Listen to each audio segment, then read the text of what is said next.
आप सभी का स्टडी विद पूजा चैनल में स्वागत है। फ्रेंड्स, हम लोग इस वीडियो में चर्चा करेंगे लिपिड के बारे में कि लिपिड क्या होता है और इसकी फंक्शनल और प्रॉपर्टीज़ क्या हैं। इसके अलावा जो है न्यूट्रिशनल प्रॉपर्टीज़, इन सारी चीज़ों की चर्चा हम लोग इस वीडियो में करेंगे। और देखते हैं लिपिड के बारे में कि क्या होता है। ये कार्बनिक यौगिक गैर ध्रुवीय अणु है जो केवल गैर ध्रुवीय विलायकों में घुलनशील है और पानी में अघुलनशील होता है। क्योंकि पानी एक ध्रुवीय अणु है, मानव शरीर में इन अणुओं को यकृत में संश्लेषित किया जाता है और ये मक्खन, तेल, पूरे दूध, पनीर, तले हुए खाद्य पदार्थों और कुछ लाल मांस में भी यह पाया जाता है। तो आइए देखते हैं लिपिड के गुण क्या होते हैं। लिपिड कार्बनिक यौगिकों का एक परिवार है जो कि वसा और तेलों से बना हुआ होता है। ये उच्च ऊर्जा प्रदान करने वाला होता है, मानव के शरीर में विभिन्न कार्यों के लिए जिम्मेदार भी होता है। इसकी कुछ महत्वपूर्ण विशेषताएं भी होती हैं। देखिए क्या होती हैं विशेषताएं।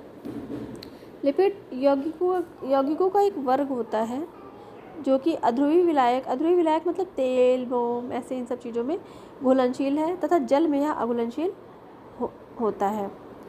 उसके अतिरिक्त जो है लिपिड जैविक प्रणालियों में लिपिड महत्वपूर्ण होता है क्योंकि वह एक यांत्रिक अवरोध का निर्माण करता है, कोशिका को बाह्य वातावरण से अलग करता है, जिसे कोशिका झिल्ली कहते हैं। इसके अतिरिक्त लिपिड तैलीय और चिकने होते हैं। ये शरीर में वसा ऊतकों में जमा होते हैं। लिपिड हाइड्रोजन की श्रृंखलाओं से बने हुए होते हैं। ये शरीर को ऊर्जा प्रदान करते हैं। तो इस तरह से लिपिड के बारे में हम लोगों ने जाना। इसके अतिरिक्त लिपिड के कुछ और भी गुण होते हैं, इनको वर्गीकृत भी किया जा सकता है। इसके अतिरिक्त अगर हम बात करें तो लिपिड्स कई प्रकार के होते हैं। कुछ सरल लिपिड होते हैं, जैसे वसा और मोम जो होता है वो सरल लिपिड के अंतर्गत आता है। वसा के अंतर्गत तेल होता है। तेल जो होता है वो तरल अवस्था में होता है। ग्लिसरॉल फैटी एसिड और एस्टर का जो कि बना हुआ होता है। मोम उसी के अंतर्गत आता है। तो मोम जो होता है वो मोनोहाइड्रिक अल्कोहल और फैटी एसिड के एस्टर के रूप में होता है। अच्छा, अब ये इसके बाद जटिल लिपिड होते हैं। वो कौन कौन से होते हैं? तो जटिल लिपिड के अंतर्गत आते हैं फॉस्फोलिपिड, जो लिपिड जिनके संग फास्फोरस जुड़ी हुई होती है, नाइट्रोजन युक्त क्षार होता है।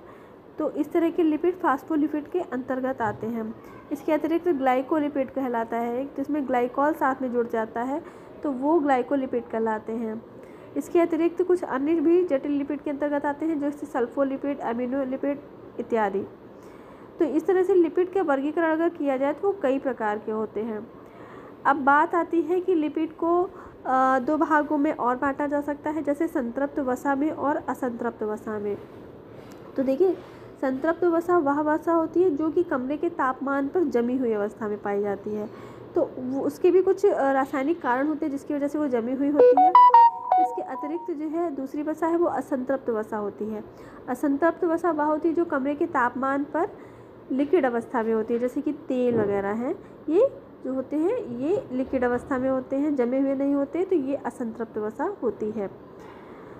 वसा जो होती है ये कई प्रकार के कार्य करती है। शरीर को इंसुलेशन भी प्रदान करती है। ऊर्जा को लंबे समय तक संग्रहित करने का काम भी इसी का ही होता है और शरीर द्वारा प्रभावी रूप से अवशोषित होने वाली कई वसा में घुलनशील विटामिनों को भी अपने अंदर संबंध करके यह रखती है। इसलिए वसा का हमारे शरीर में मतलब एक अच्छी मात्रा में होना आवश्यक है। बहुत अधिक मात्रा भी नुकसान देती है और बहुत कम मात्रा भी इसकी नुकसान देती है। अब आइए देखते हैं कि लिपिड के उदाहरण कौन कौन से हैं। तो लिपिड के उदाहरण हैं मक्खन, घी, वनस्पति तेल, पनीर, कोलेस्ट्रॉल, मोम, फॉस्फोलिपिड। तो ये वाले उदाहरण जो होते हैं वो लिपिड्स के होते हैं। अब इसके बाद में और हमको क्या कहते हैं, इसके स्रोत क्या है। तो देखिए, कुछ प्राणी स्रोत भी होते हैं और कुछ हमारे वानस्पतिक स्रोत भी होते हैं। तो जो प्राणी स्रोत होते हैं, तो प्राणी स्रोत के अंतर्गत आप देख लीजिए, जो हमें गाय भैंसों से जो दूध प्राप्त होता है, तो इसके अंतर्गत जो प्रोटीन वो वसा मिलती है, जैसे घी बनता है, तो ये सब चीज़ें प्राणी जगत से प्राप्त होने वाली वसाओं का है।